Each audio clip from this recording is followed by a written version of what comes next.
इस YouTube channel पर Rajesh sir आपका स्वागत करते हैं। बच्चों, आपके एग्ज़ाम बहुत ही नज़दीक हैं और आपकी बहुत बार क्वेरीज़ आ रही हैं कि सर एक मॉडल पेपर और डालिए जो बहुत ही इंपॉर्टेंट क्वेश्चन वाला हो और एग्ज़ाम में क्वेश्चन जो पूछे जाएँ तो बच्चों उसी हिसाब से आपका ये मॉडल पेपर तैयार किया गया है।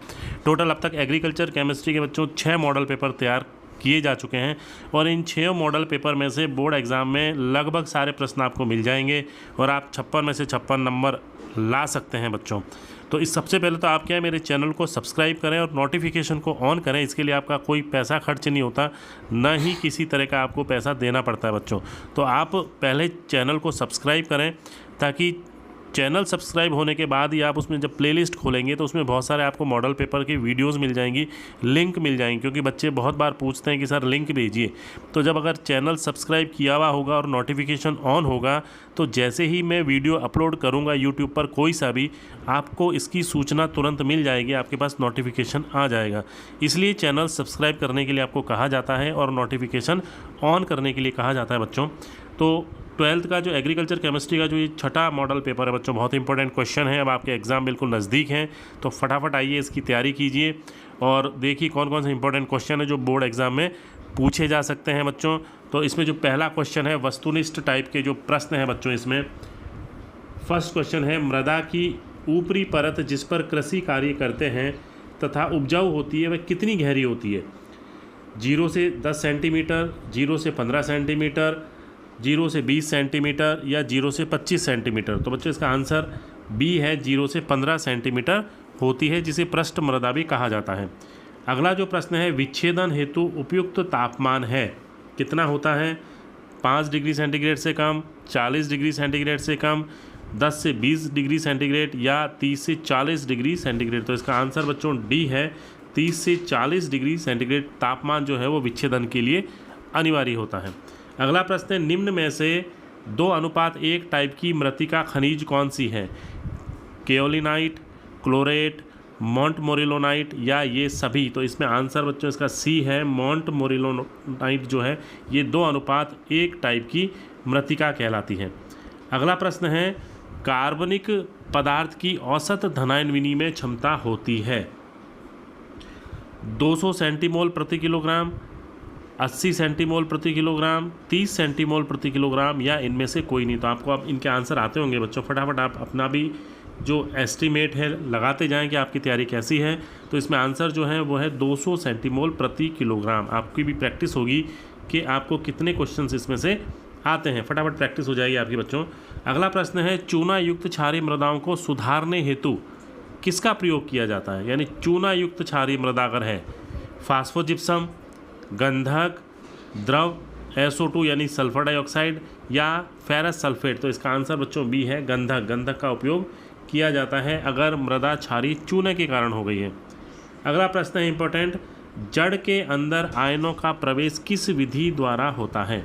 सक्रिय अवशोषण द्वारा, निष्क्रिय अवशोषण द्वारा, ए तथा बी दोनों द्वारा या उपरोक्त में से कोई नहीं? तो ए तथा बी दोनों द्वारा ही होता है, यानी दोनों ही उसमें प्रक्रियाएं होती हैं। सक्रिय अवशोषण भी होता है और निष्क्रिय अवशोषण भी होता है और उसी से ही जितने भी पोषक तत्व हैं वो जड़ के अंदर प्रवेश कर जाते हैं। अगला प्रश्न है, DAP उर्वरक का रासायनिक सूत्र लिखिए। तो बच्चों DAP का पूरा नाम जो होता है वो डाई अमोनियम फॉस्फेट होता है।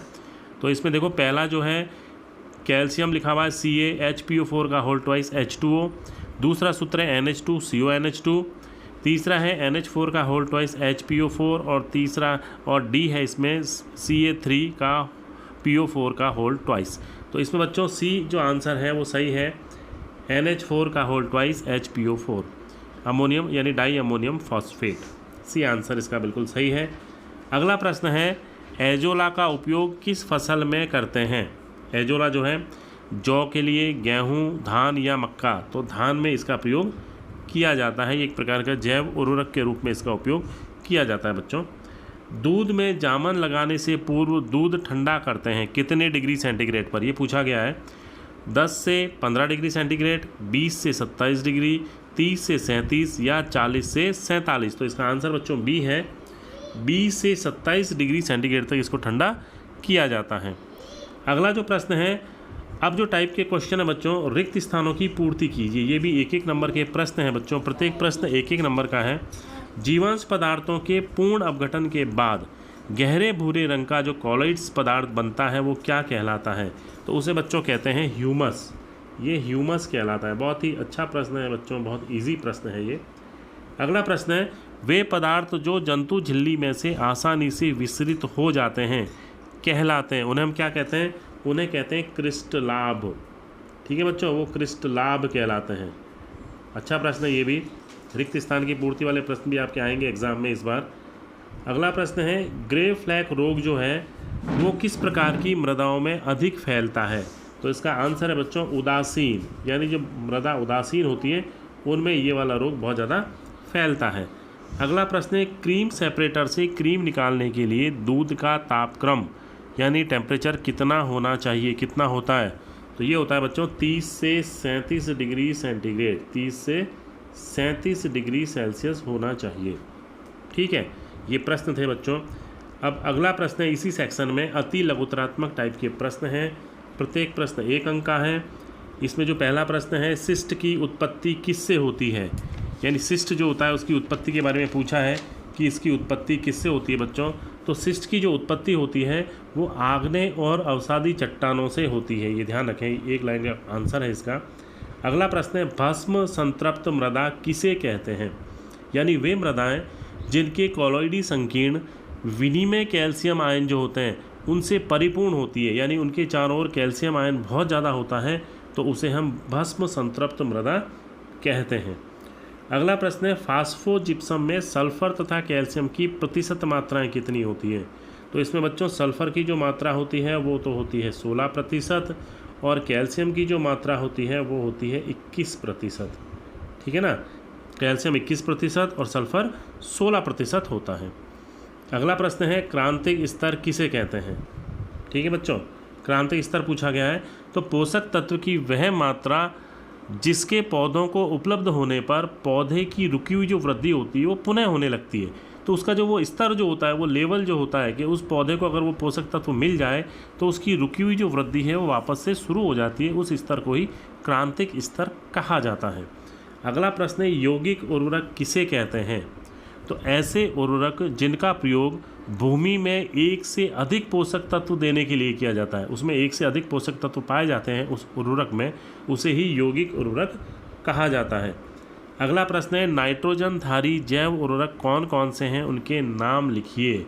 तो इसमें बच्चों बहुत सारे हैं, जैसे राइजोबियम, एजेटोबैक्टर, एजोस्पाइरिलम, नील हरित शैवाल आदि। ये सब क्या है? नाइट्रोजन धारी जैव उर्वरक होते हैं। अगला प्रश्न है, फास्फोरस को घुलनशील अवस्था में बदलने वाले सूक्ष्म जीव बैक्टीरिया तथा कवक, यानी दोनों के आपको लिखने हैं। बैक्टीरिया का भी पूछा है और कवक का भी पूछा है कि दो प्रजातियों के नाम बताइए। तो बच्चों बैक्टीरिया की जो हैं ये प्रजातियाँ, वो एक तो है बेसिलस और सुडोमोनास। ठीक है ना, बैक्टीरिया की अगर अपन बात करें तो इसकी एक तो है बेसिलस और दूसरी है सुडोमोनास। ठीक है ना, 2 इसकी प्रजातियां हैं। और अब अगर अपन बात करें इसकी कवक की, अगर बात करें कि कवक की कौन कौन सी 2 प्रजातियां हैं, तो कवक के लिए हैं एस्परजिलॉन और पेनिसिलियस। ठीक है ना, एस्परजिलॉन और दूसरी जो है वो है पेनिसिलियस। ठीक है बच्चों, 2 इसकी प्रजातियां हैं इन दोनों की, जो फास्फोरस को घुलनशील अवस्था में बदलने में काम करता है। अगला प्रश्न है, इंपॉर्टेंट क्वेश्चन है, दूध का आपेक्षिक घनत्व ज्ञात करने का सूत्र लिखिए बच्चों। तो दूध का आपेक्षिक घनत्व बराबर, अगर अपन इसका सूत्र लिखें तो वो होता है 1 + CLR/100। सिंपल सा सूत्र है। इसमें CLR जो है बच्चों ये होता है करेक्ट लैक्टोमीटर रीडिंग, यानी संशोधित लैक्टोमीटर पाठ्यांक जो होता है उसमें 1 जोड़ करके 100 का भाग दे दें तो दूध का आपेक्षिक घनत्व ज्ञात कर लिया जाता है। बच्चों ये सेक्शन ए के प्रश्न थे इंपॉर्टेंट। अब अपन बात करेंगे सेक्शन बी की, कि इसमें कौन कौन से इंपॉर्टेंट क्वेश्चन हैं और इसमें जो प्रत्येक प्रश्न है वो 1.5 अंक का प्रश्न है। देखिए, प्रैक्टिस कीजिए अपनी कि कितनी आपकी तैयारी अच्छी है। मृदा निर्माण क्या है, इसकी आपको परिभाषा लिखनी है। लेटराइजेशन और पेडोटर्बेशन किसे कहते हैं, इसकी भी आपको परिभाषा लिखनी है। ये मृदा निर्माण से संबंधित प्रक्रियाएं हैं। ठीक है बच्चों, अगला प्रश्न है, आग्नेय चट्टानें किसे कहते हैं? ग्रेनाइट तथा बेसाल्ट को समझिए। तो इनके बारे में आपको थोड़ा संक्षिप्त में लिखना है, क्योंकि 1.5 अंक का प्रश्न है तो आधे आधे नंबर के 3 पार्ट इसके हो गए। अगला प्रश्न है आयन विनिमय के कोई 3 महत्व लिखिए। तो आपको केवल इसके 3 महत्व लिखने हैं, आधा आधे अंक के 3 महत्व हो जाएंगे बच्चों। अगला प्रश्न है विनिमय आयनों के प्रकारों को समझाइए, यानी आयनों के कौन कौन से प्रकार होते हैं जो आपस में विनिमय करते हैं, उनके बारे में आपको लिखना है। गंधक का अम्ल क्या है तथा इसका उपयोग सीमित रूप में क्यों किया जाता है, यानी सीमित रूप में इसका उपयोग क्यों किया जाता है, ये आपको इसके बारे में लिखना है।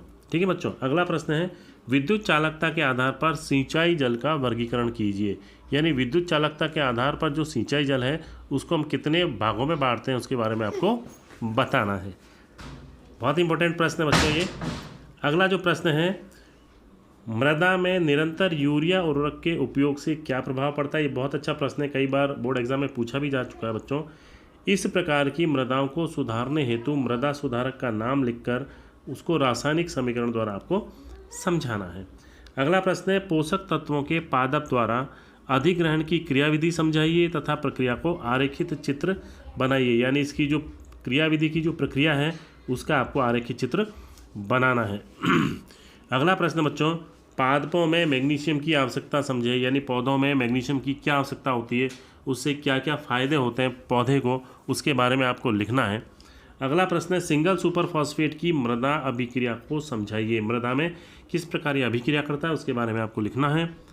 नेक्स्ट प्रश्न सल्फेट ऑफ पोटास का संगठन, कोई 2 गुण और मृदा में अभिक्रिया लिखनी है। बच्चों बहुत ही इंपॉर्टेंट क्वेश्चन है ये, सारे बहुत इंपॉर्टेंट क्वेश्चन है एग्जाम की दृष्टि से। फॉस्फेटिक उर्वरकों का वर्गीकरण करते हुए समझाइए, आपको इसका वर्गीकरण करना है, कितने प्रकार के होते हैं और उनको समझाना है। ये हो गए सेक्शन बी के प्रश्न बच्चों। अब आइए सेक्शन सी की तरफ।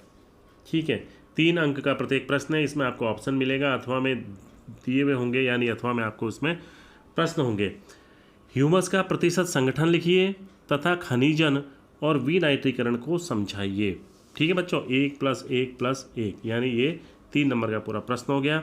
इसके अथवा में जो प्रश्न है, अगर आपको इसका उत्तर सही से नहीं आता है तो आप इसके अथवा में जो प्रश्न है जीवांश पदार्थ के विच्छेदन को परिभाषित करते हुए स्टार्च, हेमी सेलुलोज और सेलुलोज के विच्छेदन को समझाइए, इस प्रश्न को अटेम्प्ट कर सकते हैं। अगला प्रश्न केओलिनाइट, मोंटमोरिलोनाइट और इलाइट में 3 अंतर लिखिए तथा मोंटमोरिलोनाइट समूह की पंक्ति संरचना का चित्र बनाइए। बहुत ही अच्छा प्रश्न बच्चों। इसके अथवा में जो प्रश्न है वो है कॉलॉइड्स तथा मृदा कॉलॉइड्स के 3 गुणों को समझाइए, यानी एक तो आपको कॉलॉइड के 3 गुण लिखने हैं और जो मृदा कॉलॉइड है उसके भी 3 गुणों को आपको समझाना है। अगला इंपॉर्टेंट क्वेश्चन उभय प्रतिरोधक किसे कहते हैं, मृदाओं में उभय प्रतिरोधन को समझे, यानी मृदा में उभय प्रतिरोधन प्रक्रिया किस प्रकार होती है इसके बारे में आपको लिखना है बच्चों। इसके अथवा में जो प्रश्न है मृदा पीएच का पोषक तत्वों की प्राप्यता पर, यानी एक तो पोषक तत्वों की प्राप्यता और एक मृदा के भौतिक गुणों पर क्या प्रभाव पड़ता है समझाना, यानी दोनों बातों को आपको समझाना है कि मृदा पीएच का इन पर क्या प्रभाव पड़ता है। बच्चों बहुत ही अच्छे प्रश्न हैं ये। अब अपन बात करेंगे सेक्शन डी की। बहुत ही अच्छे प्रश्न हैं ये, सेक्शन डी के 4 अंक का प्रत्येक प्रश्न है।